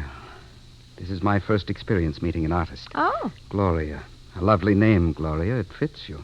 You're a very lovely girl. What have you got there? It's a flower. A rose for you. Here. Oh, well, thanks. I like roses. I thought it would look nice in your hair, Gloria. Oh, yeah, thanks. Thanks a lot. That's real nice. Thanks. For your hair, yes. And this. This is something for the two of us. Is that whiskey? Oh, hardly. Champagne, Paul Roger, 37. There's a fine bouquet. Should lend a note of cheer to our little dressing room, eh? See? 2 glasses. I thought of everything. Fine wines should always be sipped from crystal. Don't you agree? I planned on going out. Oh, certainly. But I thought that... Well, you thought wrong. Whatever you thought, Mr. Hawthorne. We aren't staying here. Now, I'll only be a minute. I'll finish dressing behind the screen. Say, Mr. Hawthorne. Yes? What's your first name? Vincent, my dear. Say, Vincent. Vincent, just so we get everything clear on both sides, this is a sort of a funny situation. I don't know quite how to... Are you concerned because we're having what is called a blind date? That's it. I just wanted it to be understood on both sides that I am not in the habit. But lately, I've been thinking that, after all, how is an artist like myself, who spent practically all her life training for a profession, ever going to meet people? You get the point? Certainly, I understand completely. We'll just have our little midnight supper. I was coming to that. When I was a little girl... By the way, did you ever catch an act called Diane? Diane. Now, I'm not exactly positive Well, that... you'd hardly have forgotten her if you had. Diane was my mother. Oh, indeed. She was A contortionist. It's almost entirely her act that I'm doing. Well, when we were playing Chicago once, when I was a little girl, we went to a little restaurant off the Gold Coast, which enjoyed largely theatrical clientele. It's called Gregory's. It's still there. I looked it up in the phone book. I thought we'd go there. Sounds delightful. Good. You say your mother is dead. Yes. Diane died 3 months ago. I'm terribly, terribly sorry, my dear. They say the food at Gregory's... You were very close to your mother, weren't you? She was an artist, too, and she taught you how to accomplish all of those remarkable feats you've been performing on the stage. Diane taught me everything I know. That's really remarkable what you do at the end of your act when you stand on that chair and bend all the way back so slowly and then take the goblet of wine with your teeth and drink it. Oh, thank you. I've worked hard. Of course, either you're double-jointed or you're not. Yes. Where do you live? I was born in London. Oh, gee, I'd like to get over to London. London is a very lonely place. The Palladium. I'll bet that's... It's full of lonely people. Oh, now... The world is full of lonely people, Gloria. Hey, that kind of talk can ruin an evening. If you're going to talk like that, I don't know about us. Maybe this will cheer you up. How do you like it? What are you doing with that knife? Just opening our bottle, Gloria. Well, I told you I didn't want to drink here. I want to go to Gregory's. Let's put the show on the road. Well, here's one for the road. A little glass of wine will do us both good. Nobody needs a knife that big to open a bottle with. It's a trick knife. See? You see, you press the little button, and it's gone. Just like that. Disappeared into the handle. Well, I don't like it. People get hurt with knives. I don't like your knife. And while we're at it, I don't think I like you either. I'm sorry, Gloria. I'm sorry my knife frightened you. I don't know. I think you'd better go. Please, Gloria, don't be angry with me. I'm most anxious to take you to Gregory's, where you once went with your mother, dear Diane, many years ago. I don't know. And we'll have something you didn't have at that time. Cognac, French cognac. In a quiet corner by candlelight. There'll be music. What does a girl do when she draws a fella like you? Why, she has a little glass of wine to celebrate.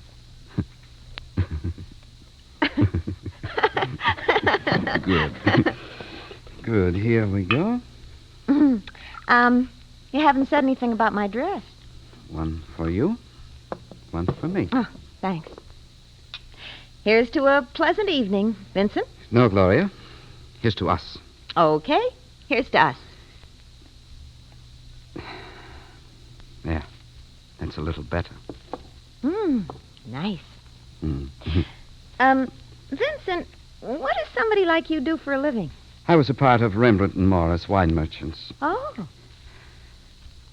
Gloria, when you bend back like you do and you drink out of that glass, is that wine you drink? Oh, no. That's only colored water. Oh. Did you know that the cork in the bottle is sometimes more expensive than the wine itself?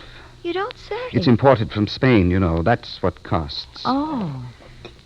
Another thing I've wondered about, is it true it's bad luck to whistle in the dressing room? That's silly. That's a chorus girl superstition. Artists don't worry about that.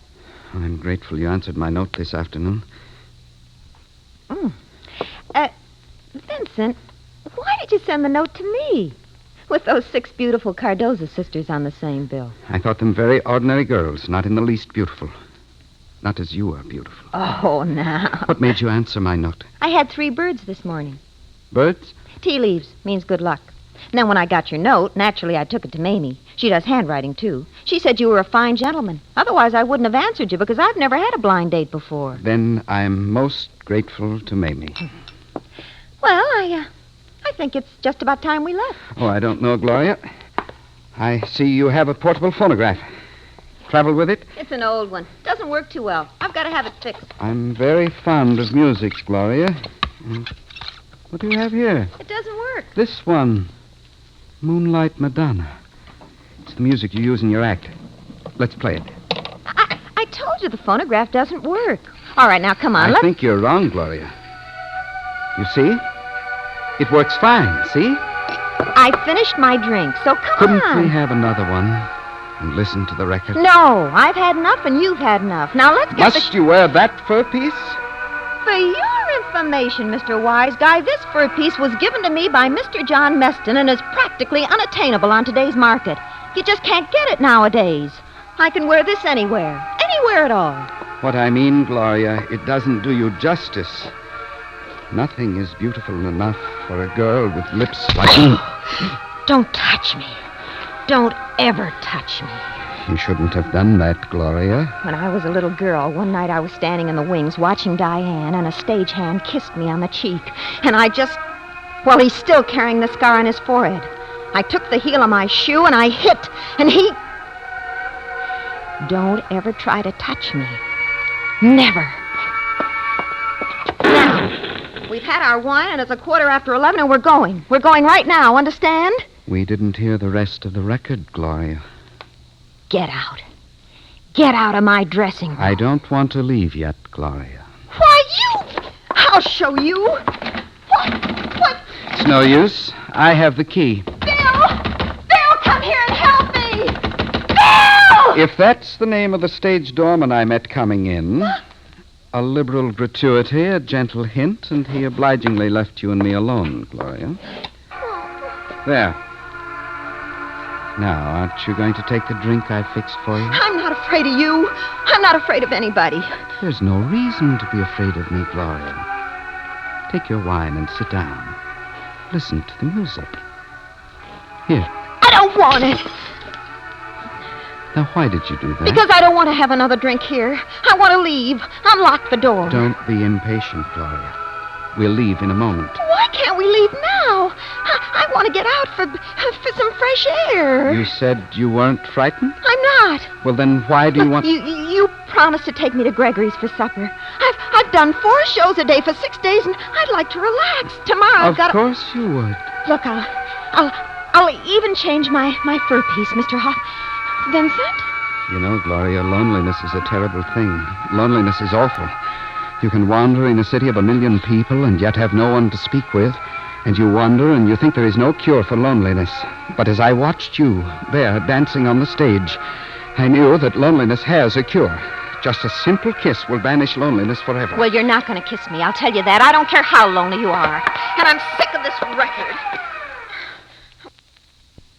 Wish I'd never answered your note, I'll tell you that. But you did answer it, and here we are. A girl can make a mistake. No, Gloria. You didn't make a mistake. I'm a humble man. I apologize to you. Unlock that door. I've been studying you, Gloria, ever since I came in the dressing room tonight. There's more to you than just a pretty face. That kind of talk doesn't impress me. It'll get you exactly nowhere. Unlock that door. What if I told you you'd successfully passed the test? I really have been testing you. Oh, yeah? When first I saw you 6 days ago, I knew there was a lot more to you than just a pretty face. And I came here tonight to test you. Well, what do you mean? When I tried to kiss you, that was the test. I had to find out what you were like. A man has to be careful, too. About a girl, I mean. And when you wouldn't let me kiss you, I knew you were someone Oh, Gloria. I don't get you at all. Scaring a girl half to death 1 minute, and now you're almost as if you were going to cry. I have a confession, Gloria. I've cried a great deal in my life. Really? Have you really? A very great deal. Well, then, now that I've passed your test, you know what kind of a girl I am, don't you? I know exactly what kind of a girl you are, Gloria. And we understand each other. Perfectly. I know you, and you know me. Well, then, let's put the show on the road. There's just one thing. Oh, what? Before we go out, I'd like to see you, for the last time, in the costume you wore for your act. What are you The green one. I like that one best. The golden spotlight. It's not here. I've already sent the trunk. I keep it into the station. I don't believe that. What's this, then? That's my other trunk. Give me the key, Gloria. I will not. All right, then I'll open it my own way.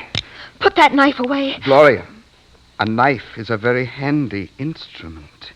A very handy instrument to have with you. Stop that.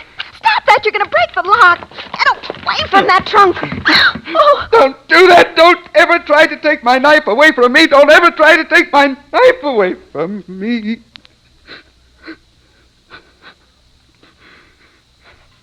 I asked you to do a simple little thing. I asked you to wear your costume for me because you look very lovely in it. A simple little thing that would take only a minute of your time. But you say it's packed and shipped. But I don't think it is, and I'm going to find out. Yes, I'm going to find out. There. I have it. And here's the dress on top. Your lovely green costume. I won't put it on. Do you hear me? I won't put it on for you or anybody else. Now, on top of everything else, you've broken my trunk, and I just don't know... Here. Go behind the screen and put it on. Now. All right. All right, I'll put it on. I'll put it on. That's a good girl. You know, Gloria, I didn't mean anything by showing you my knife. It's just that I want to see you exactly as you look when you're performing on the stage. You're so very lovely, Gloria. You're so lovely. All that isn't going to make me forget that knife or what you've done. I'm just a humble man, a human being, same as you. But I'm lonely, Gloria. Terribly, unendurably lonely. Ah, you've got friends. Have you put on the costume, Gloria? Yes. Here it is. All right. Take your look, Mr. Hawthorne. Well? Lovely. It's lovely. All right, then. Now Well, what are you doing? How can you perform without music? Perform? Why else would I ask you to put on your costume? You're going to perform for me. I'm not putting on a special act for anybody. You can't imagine, Gloria, the effect it has on me. Where you twist and turn slowly, silently. So slow, so lovely, and so alone. So very much alone. Alone? How can I be alone in a theater full of people? You can be alone in a city of 1 million people. You had no one in the theater, Gloria, even though it was crowded. But now, here, in your dressing room, you have me to watch. And you can perform for me alone. Hey, what's the idea of turning off the lights? All but the ones around your mirror. That's your spotlight, Gloria. You're on stage. Only it's all for me and no one else. Don't scream again. Don't scream, whatever you do. It upsets me. If I do my act for you, if I do it just the way I do it on stage, only just for you, if I do it for you like that, will you go away? Yes, Gloria. That's all I want you to do. Just as if you were on stage. All right. All right, sure. Sure. That's right, Gloria. Graceful. Very graceful. Slowly. Slowly. Why can't you do it for me? Why? You weren't clumsy in the theater when all those other people were watching. I'm sorry. It's such a small room. Never mind. Go on. Go.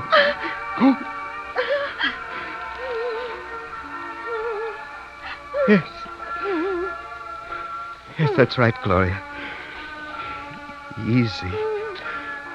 Slowly, remember. Slowly. I can't! No matter what you're going to do, and I don't know what it is, I just can't go on with my act anymore. I just can't do it. I'm a decent, self-respecting girl, and I accepted your invitation, and I thought you were going to be nice because of your handwriting. And you've got me so scared no matter what I do or say, I can't seem to please you. Why can't you go away? Why don't you just get out of the dressing room and leave me alone? I hate you! You understand? I hate you! You hate me. Well, let me tell you something. Every girl with a nice dress and pretty face hates me, Gloria. I don't care anymore. I was lonely, and I went to the theater, and I saw you there on stage, and I thought you were beautiful. I thought if I could see you alone, in that same old costume, if you wore it just for me and performed just for me, then I wouldn't be lonely anymore. That would be enough, but it isn't enough. Don't come near me. Don't touch me. A kiss is the cheapest thing in the world. No, stay away. A kiss means nothing to you. But to me, it means everything. Please, no, stay away. A kiss would cure my loneliness, Gloria. I'll never kiss you. Oh, I think you will. I think you will. A knife. Oh, please. Now, just tilt your head back. That's right. Now. Vincent. Darling. What? I said, darling. Why'd you say that? What would you say if I really kissed you? What do you mean? You said a kiss means everything to you. Do you want me to really kiss you? I can't believe it. I'd kiss you. I really would, but... But what? Gloria? I'm afraid of your knife. Do you actually want to kiss me? Yes. But the knife scares me.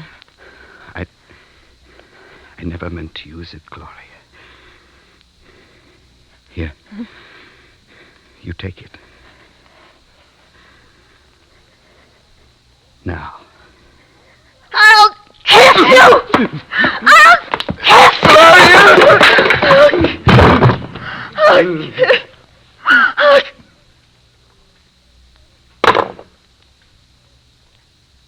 What have I done? What have I done? What have I done?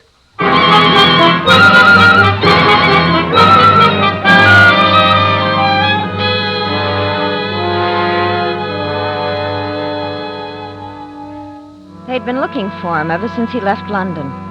They knew all about him, so they let me go. Self-defense. Loneliness is a terrible thing, he said. Well, no matter how lonesome I get, I'll never have another blind date as long as I live.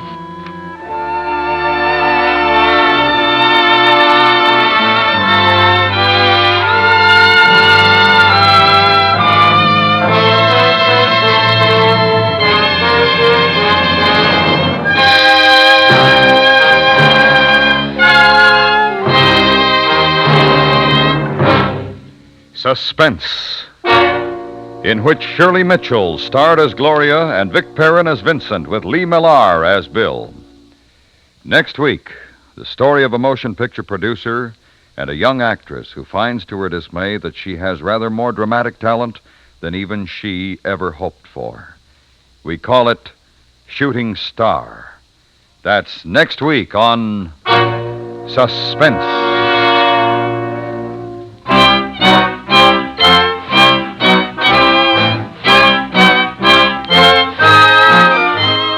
Suspense is produced and transcribed by Norman MacDonald, with music composed by Lucien Morawick and conducted by Wilbur Hatch. Blind Date was specially written for Suspense by E. Jack Newman and Harrison Egley.